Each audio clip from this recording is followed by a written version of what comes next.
अगर इस समय आप मेरे हाथ या सिर पर कोई जख्म देखते या कोई पट्टी बंधे हुए देखते तो आप तुरंत चिंतित हो जाते और हैरान होकर शायद मुझसे पूछते कि आखिर मुझे क्या हुआ है। इसी तरह आप भी अगर कभी पट्टी बांधकर घायल अवस्था में कहीं बाहर जाते हैं तो लोग तुरंत आपसे पूछते हैं कि आपको ये चोट कैसे लगी, किस डॉक्टर को दिखाया, कौन सी दवा ले रहे हैं, वगैरह वगैरह। लेकिन जब हम अपने मन पर गहरे जख्म लेकर बाहर खुलेआम घूमते रहते हैं और कई बार उन जख्मों पर मरहम पट्टी करते हैं, उसके बावजूद भी उन जख्मों से खून रिसता रहता है, तब भी वो जख्म ना तो किसी को दिखाई देते हैं और ना ही कोई आपसे ये पूछता है कि ये चोट आपको कहाँ लगी। तन के जख्म तो भर जाते हैं लेकिन मन के जख्मों से लंबे समय तक खून रिसता रहता है। दुनिया में शारीरिक चोट का पता लगाने वाले स्कैनर्स तो हर अस्पताल में मौजूद हैं, लेकिन कोई ऐसा स्कैनर नहीं है जो आपके घायल मन की तस्वीर खींच सके ताकि आपको उसका इलाज मिल पाए।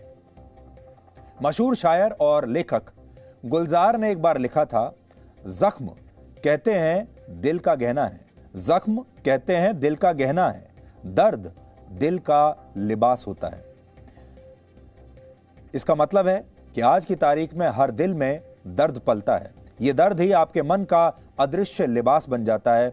आप बाहर से कितने ही सुंदर कपड़े क्यों ना पहन लें, आप शारीरिक तौर पर कितने ही सुंदर क्यों ना दिखने लगें, आप कितनी ही चकाचौंध में क्यों ना रह लें, लेकिन अगर मन की गहराइयों में झांक कर देखेंगे तो वहां आपको एक ऐसा अंधेरा दिखाई देता है जहां आपका हाथ पकड़ने वाला कोई नहीं। और इसीलिए उन्होंने लिखा है कि जख्म जो हैं वो दिल के गहने की तरह हैं और दर्द दिल के लिबास की तरह होता है और इसी लिबास को आप लपेटे हुए अपना पूरा जीवन जीते रहते हैं।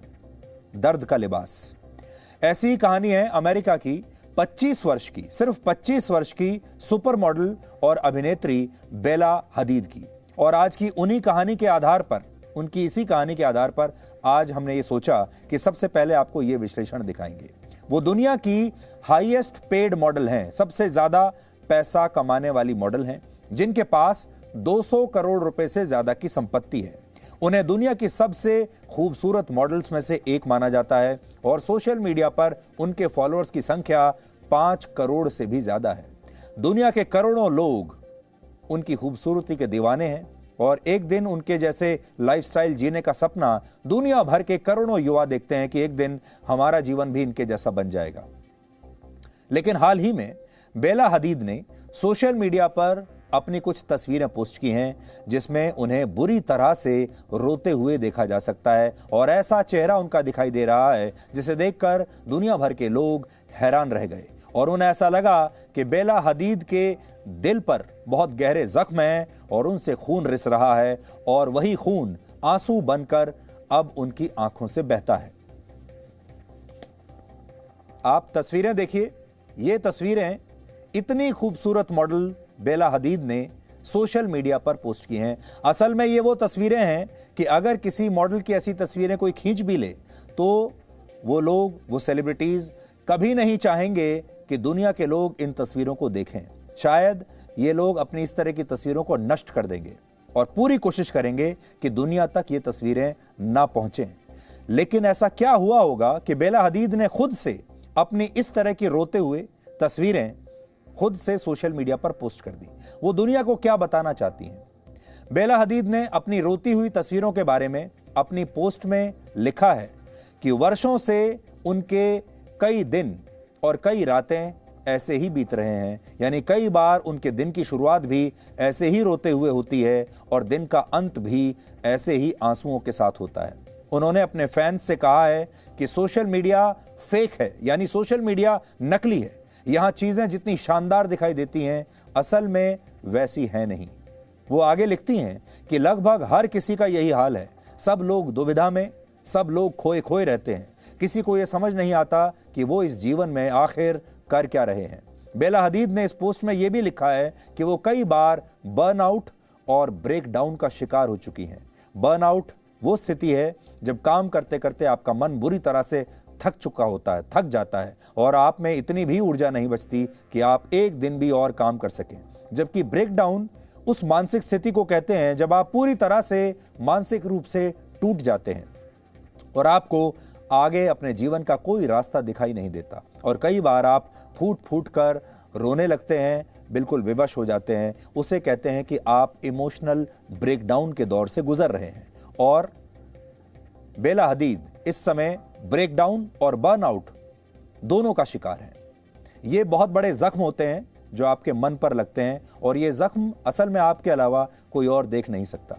दुनिया ने बेला हदीद को चकाचौंध के बीच रेड कार्पेट पर चलते हुए देखा है, लेकिन पिछले वर्षों से उनके मानसिक स्वास्थ्य का ये हाल था, ये अब तक किसी को नहीं पता था। वो किस दौर से गुजर रही थी, कोई नहीं जानता था। बेला हदीद ने कहा है कि उनके लिए मानसिक स्वास्थ्य पर बात करना अब जरूरी हो गया है।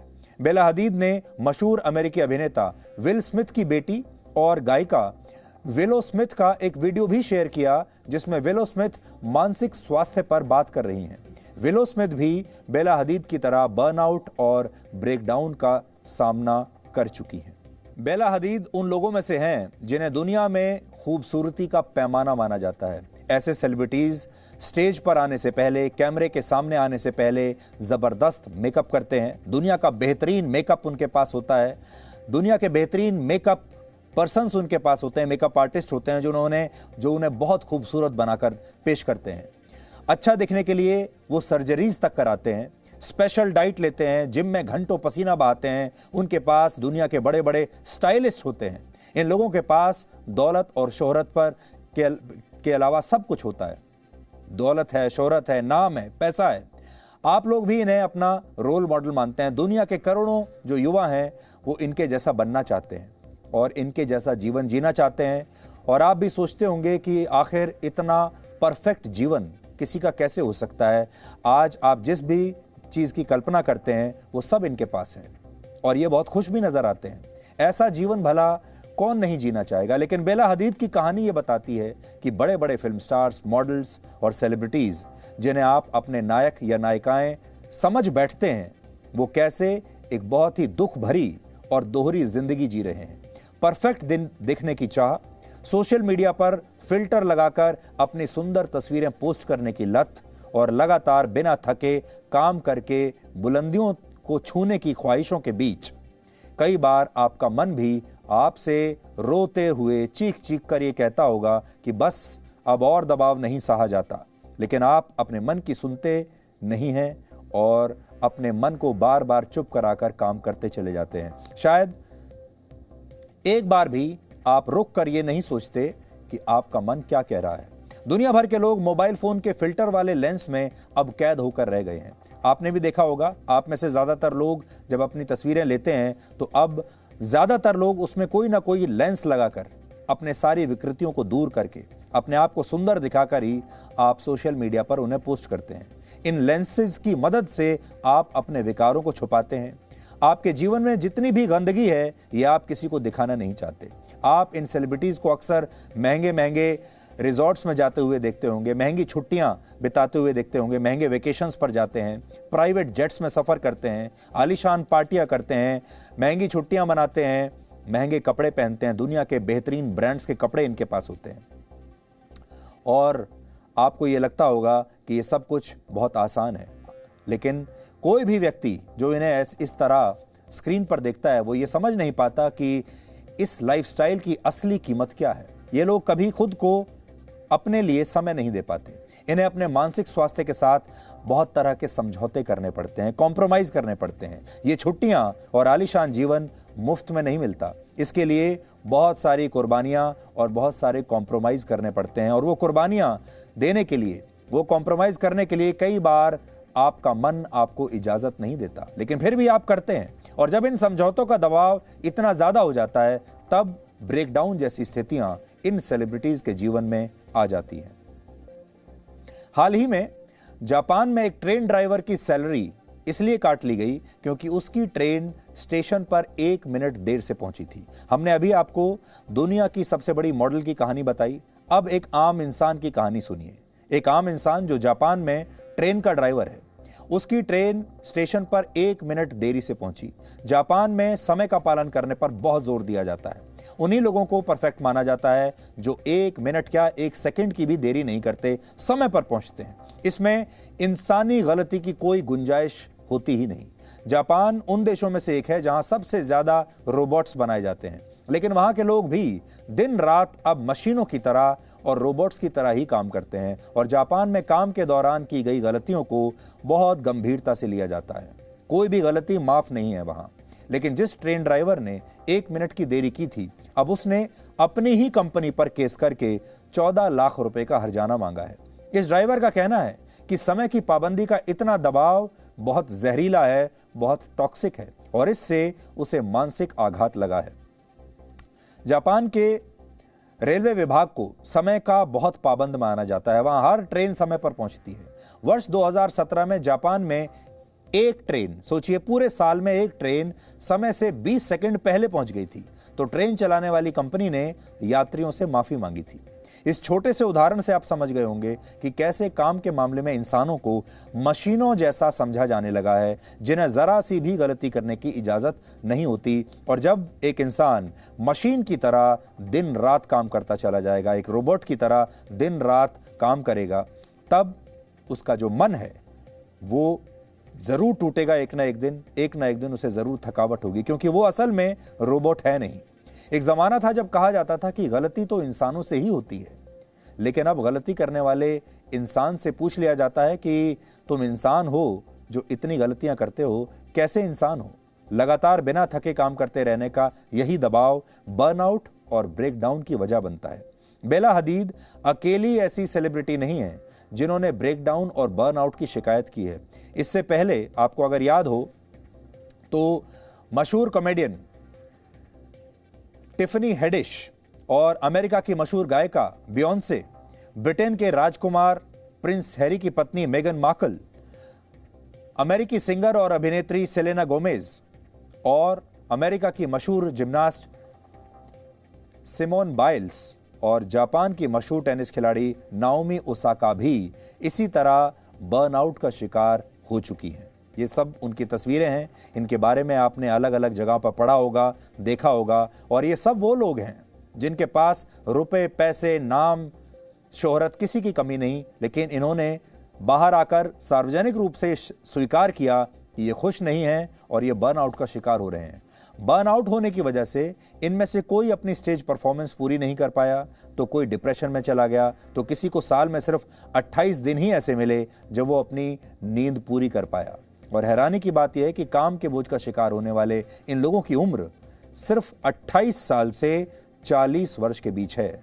28 से 40 वर्ष के इतने बड़े बड़े सेलिब्रिटीज अब ओलंपिक से अपना नाम वापस ले लेते हैं, बड़े बड़े टूर्नामेंट में खेलने से इनकार कर देते हैं, ये जानते हुए कि वो टूर्नामेंट जीत जाएंगे, ये जानते हुए कि ओलंपिक्स में गोल्ड मेडल उनका पक्का है, ये जानते हुए कि वो जब स्टेज पर परफॉर्म करने आएंगे तो करोड़ों रुपए आज रात को घर लेकर जाएंगे, लेकिन उसके बावजूद परफॉर्म करने से इनकार कर देते हैं।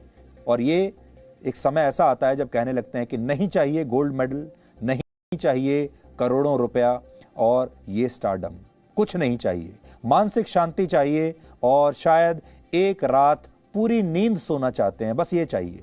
लेकिन बर्नआउट की समस्या से ऐसा नहीं है कि सिर्फ ये बड़े बड़े सेलिब्रिटीज और लोकप्रिय हस्तियां ही परेशान हैं, बल्कि आम लोग भी इसका शिकार हैं। इसलिए हम आज आपको ये नहीं बता रहे कि सिर्फ यही लोग दोहरी जिंदगी जी रहे हैं। आज आपको अपने आप से भी ये पूछना है कि क्या आपके जीवन में भी यही चल रहा है?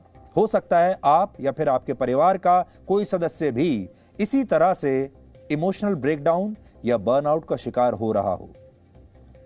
विश्व स्वास्थ्य संगठन बर्नआउट को एक मानसिक समस्या मानता है। WHO के मुताबिक ये एक ऐसा सिंड्रोम है जो काम के दौरान होने वाले तनाव से पैदा होता है और ये कई गंभीर बीमारियों का कारण भी बन सकता है। बर्नआउट के लक्षण हैं शरीर में ऊर्जा की कमी महसूस होना, ताकत की कमी महसूस होना और बहुत जल्दी थक जाना। ऐसे में आपका काम पर जाने का मन नहीं करता, आप अपने दफ्तर नहीं जाना चाहते, उदास रहते हैं, अपने काम से एक दूरी बना लेना और मन लगाकर कभी भी काम न कर पाना। आपको हमेशा ऐसा लगेगा कि आप किसी दबाव में जबरदस्ती काम कर रहे हैं। इसके अलावा मन में दूसरों के प्रति कटुता का भाव लाना और कार्यकुशलता का कम हो जाना भी इस बात का इशारा है कि शायद आप बर्नआउट के शिकार हो रहे हैं। अमेरिकी कंपनी गैलप द्वारा किए गए एक सर्वे के मुताबिक दुनिया के 23% कर्मचारी मानते हैं कि वो अक्सर बर्नआउट का शिकार हो जाते हैं, 23%। ब्रिटेन में की गई एक और स्टडी के मुताबिक कर्मचारियों द्वारा अचानक छुट्टी मांगने के पीछे मानसिक परेशानियां एक बहुत बड़ी वजह है। कर्मचारियों द्वारा अचानक छुट्टी लेने से दुनिया की अर्थव्यवस्था को हर साल 70 लाख करोड़ रुपए का नुकसान होता है। इस समय दुनिया में लाखों करोड़ों लोग अपनी नौकरियों से इस्तीफा दे रहे हैं आजकल, और इस्तीफा देने वाले आधे से ज्यादा कर्मचारी ये मानते हैं कि वो बर्नआउट और इमोशनल ब्रेकडाउन का शिकार हो रहे हैं। बहुत सारे कर्मचारियों ने कहा कि उन्हें काम के समय अब एंग्जाइटी होती है। कई कर्मचारियों ने डिप्रेशन का जिक्र किया, तो बहुत सारे लोगों ने कहा कि वो काम के समय भी अब अक्सर उदास रहते हैं, काम में उनका मन नहीं लगता। और ये सब कुछ कोविड के बाद से और ज्यादा होने लगा है। काम का दबाव झेलने के बाद जब लोग घर पहुंचते हैं तो उन्हें वहां भी आराम नहीं मिलता, क्योंकि परिवार की उम्मीदों का बोझ उन्हें एक बार फिर से तनाव भरे काम की तरफ लौटने पर मजबूर कर देता है। क्योंकि अक्सर कई बार वो सोचते भी हैं कि शायद काम से थोड़ा ब्रेक ले लिया जाए, क्योंकि वो ब्रेकडाउन का शिकार हो रहे हैं। लेकिन जब घर पहुंचते होंगे और परिवार की जिम्मेदारियां देखते होंगे, अपनी EMI देखते होंगे और ये देखते होंगे कि उनके घर का जो खर्चा है, जो उनकी जिम्मेदारियां हैं, वो कैसे पूरी होंगी, ये सब देखकर वापस उसी दफ्तर और उसी काम पर लौट जाते होंगे, अपना मन मारकर। इसी स्थिति को मशहूर शायर निदा फाजली ने एक बार अपने शेर में कुछ यूं बयान किया था। वो कहते हैं, सब कुछ तो है, क्या ढूंढती रहती हैं निगाहें, क्या बात है मैं वक्त पे घर क्यों नहीं जाता। तो कह रहे हैं कि सब कुछ तो है, फिर भी निगाहें क्या ढूंढती हैं, और क्या बात है कि मैं वक्त पर घर क्यों नहीं जाता। यानी दुनिया में करोड़ों लोग ऐसे हैं जिनके मन को इस समय गहरी चोट लगी हुई है, लेकिन उनके पास आसपास कोई ऐसा नहीं जो मन पर लगे इन जख्मों की मरहम पट्टी कर सके। अब सवाल यह है कि इससे बचने के लिए आपको क्या करना होगा। इसका साधारण सा हल ये है कि आप अपने काम और अपनी महत्वाकांक्षाओं को अपने मानसिक स्वास्थ्य पर हावी न होने दें, क्योंकि मन पर लगी चोट की दवा आप लाखों करोड़ों रुपए की तनख्वाह से भी खरीद नहीं सकते। तो इसलिए इस खबर को आज बहुत गंभीरता से लीजिएगा। हमारा मीडिया जिस तरह से काम करता है, इस तरह की खबरें कभी भी किसी भी अखबार के पहले पेज पर नहीं आएंगी, किसी भी न्यूज़ चैनल की पहली हेडलाइन नहीं बनेगी। लेकिन ये वो समस्याएं हैं जिनसे आप और दुनिया भर के करोड़ों लोग अब संघर्ष कर रहे हैं, और आपको शायद पता भी नहीं, क्योंकि आप अपनी मरहम पट्टी तब कराते हैं, आप डॉक्टर के पास तब जाते हैं जब आपके तन पर चोट लगती है। लेकिन आप शायद ये भूल गए हैं कि आपके मन पर भी शायद गहरी चोटें होंगी, जख्म होंगे, और वो जख्म अभी भरे नहीं हैं। इसलिए कई बार आपको लगता होगा कि आप अक्सर दुखी क्यों रहते हैं, आप में जोश की कमी क्यों है। तो फिर चेक कीजिए आज कि कहीं आपके मन पर गहरे जख्म तो नहीं जिनसे लगातार खून रिस रहा हो, और वो खून किसी को दिखाई नहीं दे रहा।